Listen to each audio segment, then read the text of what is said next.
siya. Yan. At ilagay na natin yan sa apoy.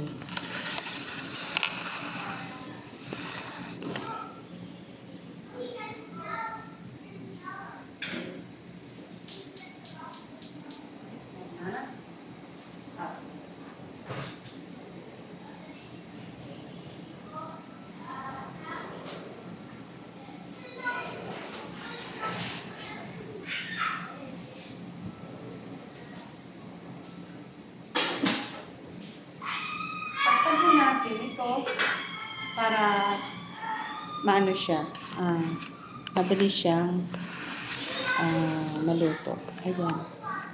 Takpan lang natin. Pakuluan lang natin yan. Ayan, pakuluan lang natin. At hantayin natin yung 30 minutes.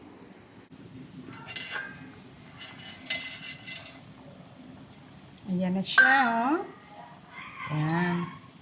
So, mamaya pa ha, takpan muna natin at pakuluan pa ng maigi. Magdagdag na pala tayo ng half teaspoon of salt. Yan, lagay na natin. At magdagdag din tayo ng shiitake mushroom. Dapat sana is dried shiitake mushroom since na maulan dito sa atin, kaya gumamit na lang tayo ng canned shiitake mushroom. So, idadagdag na natin ito.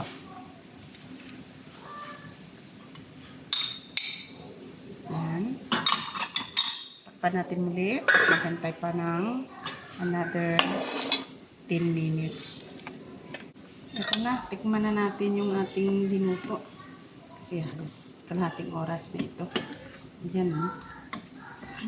Sarap din yan.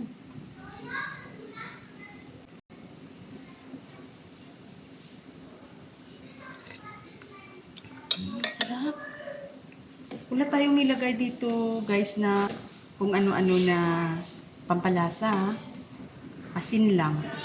Hindi tayo naglalagay ng mga powder o cubes na yun. Asin lang pero napakasarap talaga. Ang sarap-sarap nitong hatid ng dates. Itong hatid ng red berries. Ang sarap ng hatid nito. Grabe. Parang hindi ko titigilan. Tikman ko pa ulit. Excited ako para dito mamaya. Ang sarap sa maulan na panahon, sabaw. Thank you. See you guys. At follow nyo ako sa aking YouTube, ha. Panoorin nyo. Ay, marami pa tayong i-post doon na luto natin. See you mga kamanang. See you in my YouTube channel.